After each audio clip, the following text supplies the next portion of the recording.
On today's episode, we're going to tell you why Colorado quarterback Shedeur Sanders has to make a statement versus the UCLA Bruins. All of this and more coming up next. You are Locked On NFL Draft, your daily podcast covering the NFL Draft. Part of the Locked On Podcast Network, your team every day.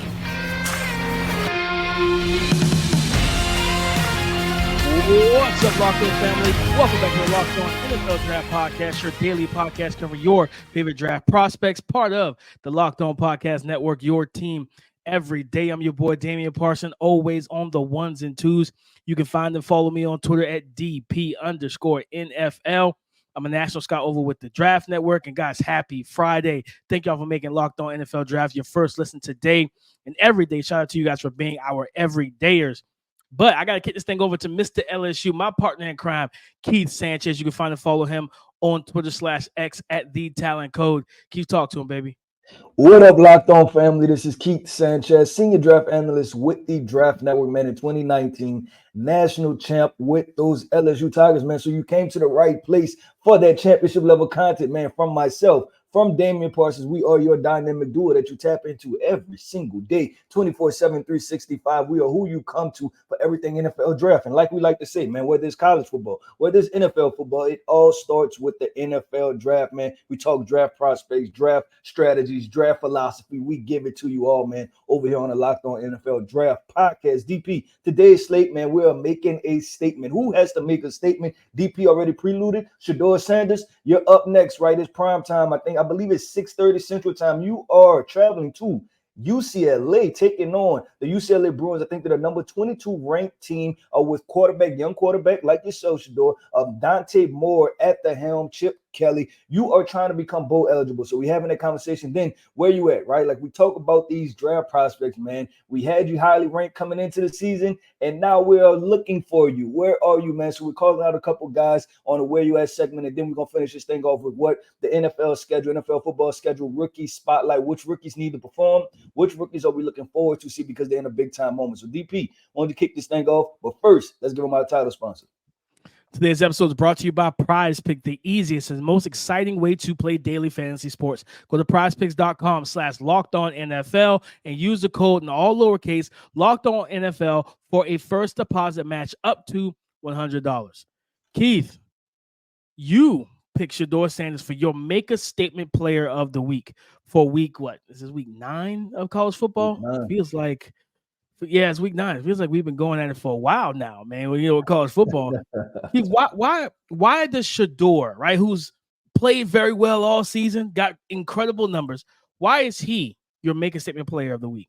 DP, I mean, because just you said we in week 9, but it was only maybe 3 weeks ago, right? We were talking about Heisman candidate, right? He's one of the best quarterbacks. Some people had him as QB3, right? Like just different conversations about Shedeur Sanders. And when I look at it, he's still performing, right? But now these performances need to equate to wins because the pressure's on, right? And people judge wins and losses, right? When you were hot and everybody was talking about you know, the ESPN, the first take situation, y'all were 1, 2, 3-0, right? Y'all were 3-0 heading into the Oregon game. Obviously, we know what happened, but you lost back-to-back games, Oregon, USC, which was understandable, right? Then Arizona State, you beat Arizona State by 3 points, but then you had the unexplainable loss, man, to Stanford, right, where y'all were up, I think, 27 points at halftime. There was, I don't know if it was him or his brother, whatever, somebody, posted in the Instagram post about, apparel and stuff like that. And it's one of those things, DP, where I ain't mad at it, right? It's not, right. Not considering the character flaw or anything like that.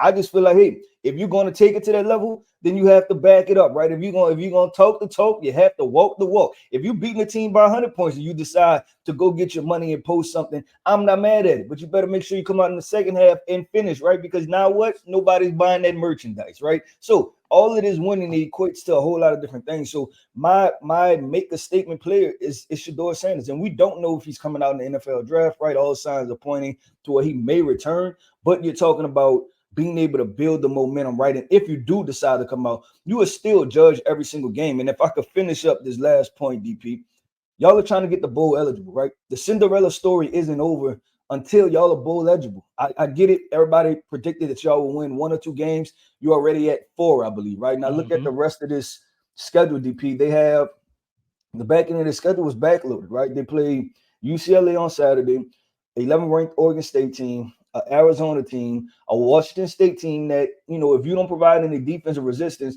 they can put up 40 points also. And then you finish with a tough, gritty Utah team. So you're still trying to pull two more wins out of that bucket, right? Which is pretty tough, man. You have a decent amount of ranked teams, right? And then you also have a potentially explosive offensive team. So that's why Shedeur Sanders might make a statement player.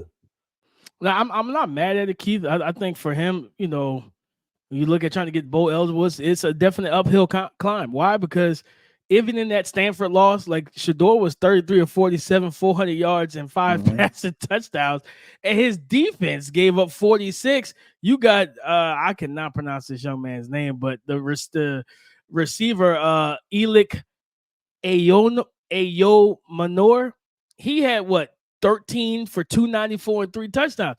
Listen, I mean, Dante, and I think I said this when we talked about Dante Moore a couple weeks ago. He's going to give you opportunities to pick him off. Like he's a young player. He tests windows, stuff like that. He's done it almost every game, right? But this defense is just historically bad. So I don't even know if they're going to get to those 6 wins as we would like them to be bowl eligible. But I like, for the Shedeur standpoint, even if you don't come out, all these games are just building your resume. To when everybody looks back at, okay, what did he do his first year in Power 5? He was a dominant player. He was one of the best quarterbacks in the nation. Now you go into year 2 next year. If you repeat that type of success, you almost lock yourself as a top 10, top 5 NFL draft pick if you do go back to school for another year, Keith.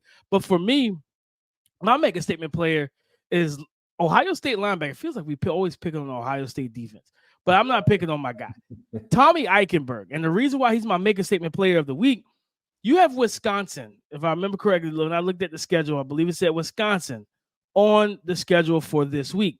And what does that mean? You're going to see a heavy dose of the 6'2", 245-pound Braelon Allen. And it's at home. So you're on the road, right? Like it's at Wisconsin. You're on the road. Tommy Eichenberg is, to me, he's their best linebacker. He's one of the best in the country, but he's one of the best run defending linebackers in the country as well. Vision, instincts, patience in terms of reading and diagnosing whether it's run or pass, but also the patience to allow the blocking scheme to dictate and tell him where to go. His backfield vision in terms of keying the football after a snap, finding where it is, and then meeting the running back in the hole. He is outstanding at that. And Braelon Allen, who, I think you asked me a couple weeks ago, was he a Dame's dude? I said, no, he's not, right? Because he's not a very creative runner. He's just a alley guy. So for him, I think you got to take the alley away, Tommy. Tommy, you got to go in there, fill those gaps, fill those alleys, and make him have to jump cut and shuffle step and things that he's not really good at, right? He's a big downhill runner. Make him work laterally and create for himself. And I think you will put yourself in a really good position because defensively in the passing game, I think you can stifle their passing attack, but you got to stop the 245-pound Braelon Allen. Yeah, I agree. That's going to be an intriguing matchup. In Wisconsin, obviously, they run a different offense this year than what they've traditionally run over the past 100 the area, years. I believe. Yeah, over the past 100 years, right? But it'll still be interesting to see how he's able to break down, make tackles. And then, like you say, size-wise, right, him and Braelon Allen match up, right? Like you're tackling somebody as a linebacker that's probably bigger than you. So it'll be interesting to see how he handles a big power back with DP. Let's keep it going, man. Look, next up, man, we have our Where You At segment. Listen, those players that were ranked highly, right, coming into the season, and we were wanting draft prospects, top 100, top 50 player, first-round prospects, and then we're not seeing a match production, we're calling them out. Hey, where you at? What's going on? Let's talk about the situations. Let's talk about why is there a lack of production. So coming up next, man, our Where You At segment. The NFL season is in full swing, and guys, it's time to snap into the action this NFL season with FanDuel, America's #1 sportsbook. Because right now, brand new customers, I'm talking about today's sign-up type of new customers, get $200 back in bonus bets guaranteed when you place a $5 bet on FanDuel. That's new customers can get $200 in bonus bets guaranteed by betting $5. That's $200 back in bonus bets, win or lose. Guaranteed, guys. It doesn't matter. So if you've been thinking about joining FanDuel, first things first, stop thinking, go do it. Secondly, there's no better time or place to get in on all the action than FanDuel. The app is super easy to use. There's a wide range of betting options, including spreads, player props, over-unders, and so much more. So all you have to do is visit FanDuel.com/locked-on and kick off the NFL season, because FanDuel is the official partner of the NFL. Moose Muhammad III, wide receiver for Texas A&M. Where you at, man? Like, this is a guy, Keith, and guys, that I graded as a third-round prospect during summer scouting. His 2022 tape was very impressive. Like, slot stuff, like move him around. You can give him, you think about, we throw Debo around a lot, but you think about those kind of gadget touches and for his body type, his play strength, ability to create yards after the catch and after contact. He could do a lot of those different things. Keith, do you know how many receiving yards he has on the season right now? How much? 131. 130, Okay. I'm sorry. Okay. 130. And he's played in 1, 2, 3, 4, 5. He's played in 7 games.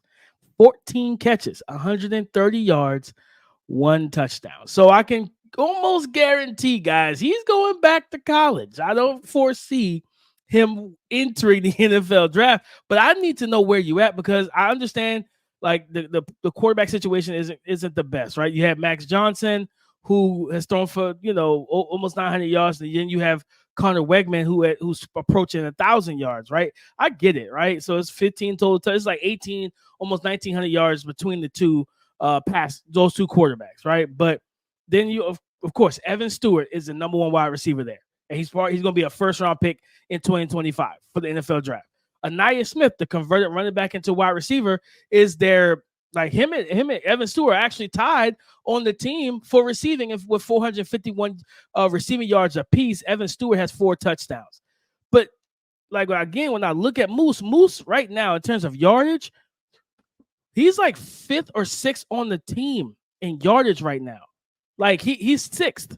He's 6th. 14 catches, only 130 yards. He's behind one of their tight ends. He's behind 4 other wide receivers.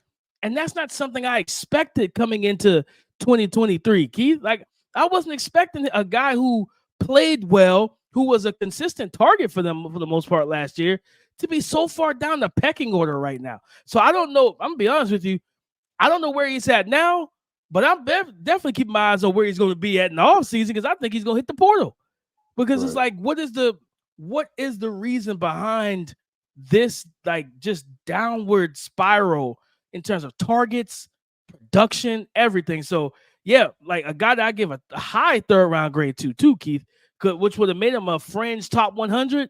Yeah, I need to know where you're at, man. I haven't watched Texas A&M's film enough to see what's going on, but I'm concerned. Can I ask you a question? What's the like the production-wise? I know you say he's 5th, right? He's 5th as far as 6th as far as receptions.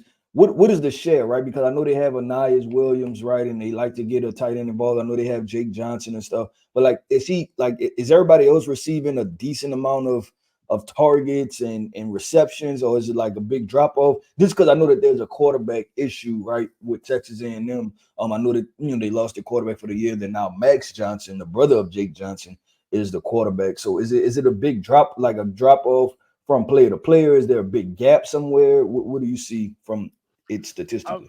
In terms of like how they kind of did their target share, reception share. Yeah, of course, Evan Stewart and Nia Smith are both like 1 and 2, 31 and 27. Then you got Jake Johnson, who you just mentioned, at 18 receptions. Then Moose is 4th with 14. He's 4th on the pecking order. Then Noah Thomas, who has more yards than him, has 14. Then it's Jade Walker, who has more yards than him, has 9 receptions. Right, so it's just like, what, you know what I'm saying? He's 4th on the team in terms of like receptions right now, but it just not something is not. It just doesn't make sense why his production has dipped the way that it has compared to last season. Like, to go through 7 games and not even crack 200 yards. You know what I mean? it's wild to me. He's got 19 targets in 7 games, 19, and he's converting them, right? He's converting them, but it's like because last year he had 60 targets, 38 receptions, 609 yards. He averaged 16 yards per catch and 4 touchdowns. This year he's averaging less than a first down per catch. 9.3 yards per catch. So, yeah, I don't know what's going on over there. I got to get my eyes on some of their tape, and they're not my read. No, they're not my read. I got to watch them and see what's going on. Like, I know the quarterback thing is a problem, but just to see this type of play or just numbers-wise and everything else, yeah, man, it just kind of caught me off guard. I did not expect this, Keith. Yeah, especially you talking about you saying a potential top 100 player, right? Like that's crazy. The DP, you talking about a potential top 100 player. I'm gonna talk about a player that entering the season. Some people had him as a top 10 player, and that is LSU defensive tackle Maason Smith. Man, it's just been the where you at part, right? Like I said, there's so many different elements of this, right? There's the are you not playing well? Is there a scheme issue? And I'll use Maason Smith's issue, right? Like coming off of an ACL injury, like how much of that is him just getting reacclimated to what's going on, right? Like just getting back comfortable with that knee. How much was he able to work out? Because there wasn't a period of time, and people have to understand, right? You're talking about a defensive tackle, right? So somebody who's naturally heavy, right? Then you're talking about putting them on the field. But I mean, you're talking about rehab process, right? And they're not running. So is there a potential that he was just playing a little bit heavier than what he's used to playing, right? And then also, when you go back to the freshman film, DP, is that a large portion of his impact was playing defensive end. This is a guy that played 3 tech and some defensive end more so he played the 1 tech, right? Or he played nose tackle, right? Even though he was 300 pounds, he was kind of lined up on that defensive end position, and that's not really a thing for him a whole lot this year, right? Like it's just like they're trying to figure out where they want to put him. I feel like they have LSU's defense has so many different pieces, and you get so many people that get reps throughout the game that Maason Smith doesn't have one specific position that he's going to play. So I think it's difficult, man. But I've obviously living in Baton Rouge, right? And then every LSU game is local. And I'm looking at the stats, right? On the season, he has 15 total tackles, right? 6 solo tackles, and 1 sack, right? No forced fumbles, no fumble recoveries. So I'm talking about just overall, it's just not a lot, DP. It's just not a lot of production there. And this is a guy, if I brung his name up and everybody was like, hey, I remember that guy, that obviously means that his draft stock is probably going to plummet, unfortunately, right? And maybe he's just a guy that's going to have to come back next year and make some things happen. And this might just be because he was hurt his sophomore year, right? So maybe you have to just treat this like his sophomore year, and then now his senior year will be his junior year, right? Like kind of bump things back a year because he was out his entire year, torn ACL, couldn't work out, things like that. No, Keith, I think because even looking at like going over the numbers, like I think he only has like 8 hurries or pressures on the season, and he started every game. He has over 180 pass rush snaps, so it's not like he's not getting on the field. Like he's on the field all the time. So it's like, I think I was watching.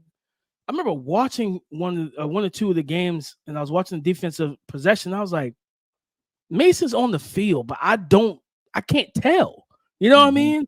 Like it's like I don't feel any type of impact from him for a guy with his size, his power, the athletic. But like you said, coming off that injury, man, he may not be back to form yet, right? And did he redshirt when he got hurt? Like, does he have another year of eligibility? Yeah, he hasn't, because this is just only his true junior year. So in that case, so yeah, he can easily come back. He might be like Moose, and he might go back. Right. Yeah, I'm pretty sure. Yeah, I'm pretty sure. Like just being there and everything. Yeah, he's a 2021. Yeah, so it should be he could be his redshirt sophomore, his junior year, but this is the first year that he was draft eligible. Last year, he wasn't draft eligible. So yeah, he definitely has one more year, but definitely somebody to pay attention to. And let's see, right? You still have games against Bama. Then you have Bama, Florida, Texas A&M, right? And I think maybe Georgia State or something like that to wrap up the season. Maybe he turns it on. Who knows? You know what I'm saying? Get another 3-4 sacks and is able to turn it on, make a couple big plays. I got a feeling he's going to be a make a statement player come when that Bama matchup that weekend. We talk about that Bama matchup. I have a big feeling too. So we'll see, DP. But let's keep this thing going, man. We're talking about the NFL schedule, right? We're wrapping up the week, this content for the week, man. And we're talking about the rookie spotlight. What rookies have big time matchups, man? There's a little stat out there, DP, and I know I seen you retweet it, right? There are no bye weeks this week, right? For week 8 of the NFL, there are no bye weeks, so everybody's going. We have 32 teams. We have 16 NFL football games. So there are a lot of rookies playing a lot of football. So let's get into this rookie spotlight coming up next. Whenever the game clock stops, that's time to order with DoorDash. Guys, I live in the Greenville, South Carolina area. One of my favorite dessert spots to order from is the Cheesecake Factory. And I'm telling you right now, I get it from me, my wife. We love it. All right. After you had a great dinner, you want to order this, you can order it on DoorDash, guys. That's all you have to do. Especially game day, you've had a pizza, you've had wings, you've had burgers, whatever you've had for your main course, you can check out Cheesecake Factory on the DoorDash app to bring you the dessert right to your front door. Okay, kick back at kickoff with unbeatable deals on everything you need for your watch party or your tailgate when it comes down to watching your favorite teams play football, basketball, what have you. All right. So what you need to do is you can get up to 50% off, up to a $10 value when you spend $15 or more on your first order when you download the DoorDash app and enter the code LOCKED23. That's 50% off up to a $10 value when you spend $15 or more on your first order when you download the DoorDash app and enter the code LOCKED23. Today's episode of Locked On NFL Draft has been brought to you by Prize Picks. Prize Picks is the largest independently owned daily fantasy sports platform in North America. They are the easiest and most exciting way to play DFS. It's just you against the numbers. Guys, Prize Picks is really simple to play. You can make your picks and submit your entry in less than 60 seconds. Quick withdrawals, easy gameplay, and an enormous selection of player and stat types are what make Prize Picks the #1 daily fantasy sports app. Guys, this week on Prize Picks in the NFL, I am taking Tyson Bagent versus the Los Angeles Chargers for under 203.5 passing yards, while taking Joe Burrow versus the San Francisco 49ers for over 247.5 passing yards. Guys, all you need to do, let's go to prizepicks.com/LockedOnNFL and use the code LockedOnNFL for a first deposit match up to $100. All you have to do is go to prizepicks.com/LockedOnNFL and use the code LockedOnNFL for a first deposit match up to $100. My rookie spotlight is shining on the guy that's getting his first NFL start at quarterback, and that's Tennessee Titans second-round pick from the 2023 NFL Draft, quarterback Will Levis. And Keith, the report is that he's getting the start, but Malik Willis is supposed to play. Yeah, okay. We'll see how long that lasts. Because it feels to me like if you really wanted Malik to play, you would have started him. No, but not only that, DP, I don't like that statement because you say that Will Levis is the starter, but Malik Willis is projected to play. So are you projecting that Will Levis is going to play bad? You know what I'm saying? Like just that's what are we doing? Tennessee Titans team. Like I just don't know where they're at as a team. It's like, are we projecting that? Like, because if that's your quarterback, you spend a second round pick, right? You should be confident. Like, man, I think he's going to play some decent football, man. We're going into this thing optimistic. You're going to give him the whole game. It's not, I'm going to pull you out. I'm going to take you out of the game. No, let him play all 4 quarters. He hasn't played, I think he played 1 preseason game. Then he got nicked up, which is kind of a reoccurring theme from him from college. He was banged up in college as well. He missed the rest of the preseason games. Malik played the rest of them. I think he even started and almost finished all those games. So it's like he needs the rep. Like Will Levis needs the reps for you. So I wouldn't even, like, if I really want to get an evaluation on Will Levis, I'm not playing Malik Willis unless something happens injury-wise to Will Levis. Ryan Tannehill, I don't care if you come back. You're not starting. Will Levis is going to start every. If my mindset is I need to see and know what he is. What did I just say earlier this week, Keith? The Tennessee Titans cannot Atlanta Falcons this thing. You can't. You cannot sit here and play with these quarterbacks and then get in position to where, hey, we played bad enough to our record is we're in striking range for a quarterback. But you don't go quarterback because you don't know what you have in Will Levis because you didn't stick to a plan. They got to stick to a plan, and he's on my spotlight, man, because for one, I want to see how they run this offense, right? Like, it looks different when they it's kind of crazy. You think about how San Fran ran their offense different for Trey Lance than they did with Jimmy Garoppolo and Brock Purdy, right? If you run the exact same type of offense, the same type of play calls, yeah, you sprinkle in the legs and the running ability, but if you run the same stuff, maybe there's some productivity there, right? So I wonder if we're going to see that Ryan Tannehill type of offense where it's like under center, heavy run game, play action, naked boots, flat route, just kind of like, you know what I'm saying? Like levels concept, flood concept to the same side of the field, kind of easy reads for Will Levis, who doesn't have the best field vision at the quarterback position, and he's known to hold the ball. That's another thing for me, Keith. He holds the ball like none other. And holding the ball behind this offensive line, you asking for trouble.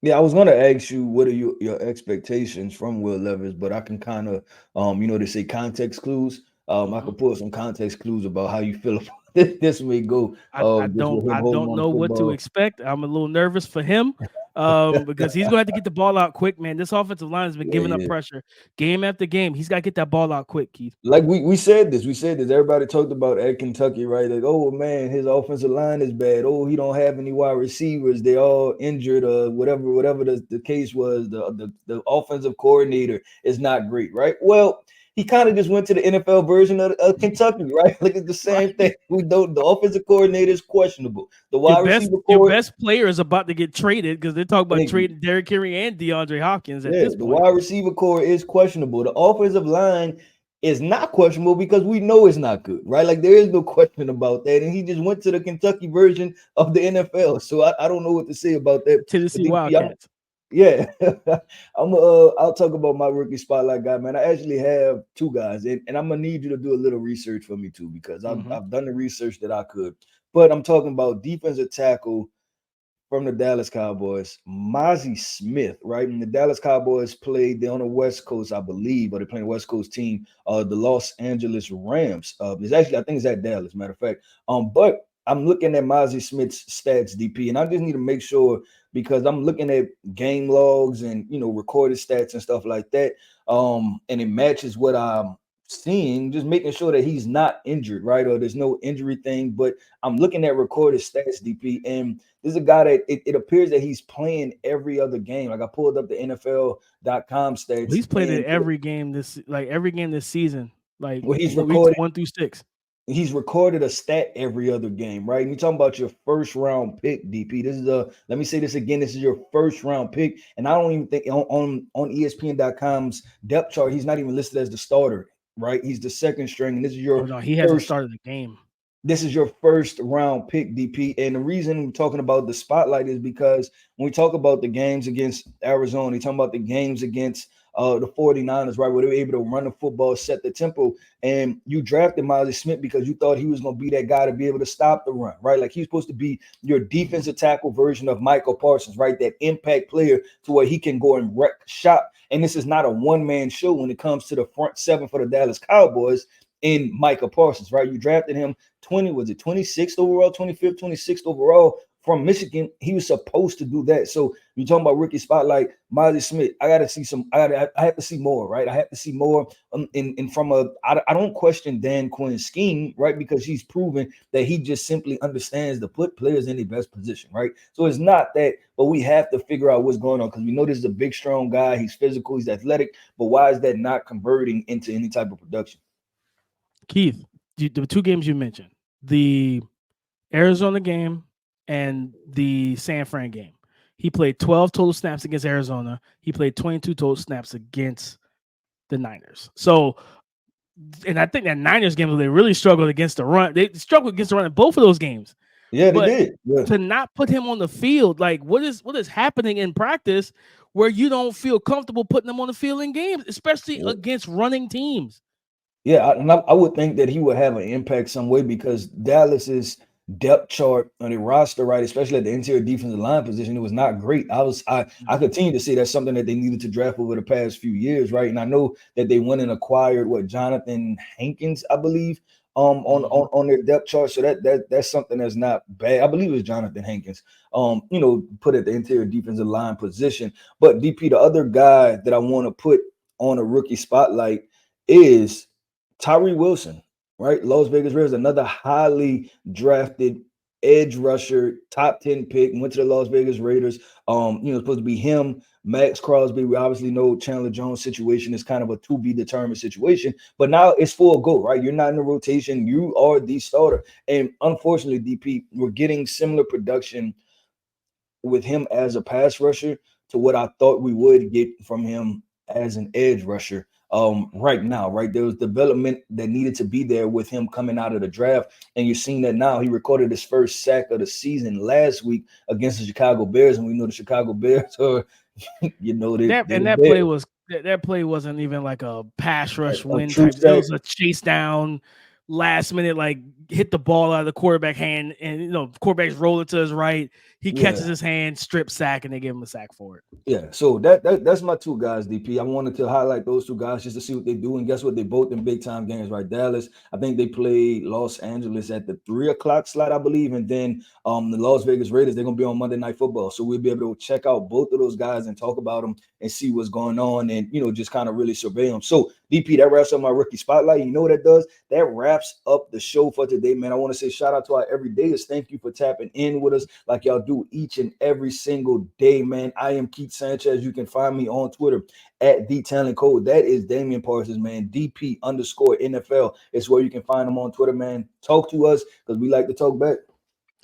Listen, guys, as always, go subscribe and follow for free on YouTube or wherever you listen to podcasts. Get the latest episode as soon as it is available. Thank y'all for making Locked On NFL Draft your first listen today and every day, Monday through Friday. Shout out to you for being our everydayers. We typically would have a live stream on Saturday, but I have some family obligations, so I won't be there. We won't be streaming live this Saturday, but we will be back next Saturday with another slate of games and more prospects to get into and to talk about. But guys, come and join the conversation again on Monday morning with your favorite dynamic duo, DP and Keith. Come and join the conversation again on Monday on the Locked On Podcast Network, your team every day.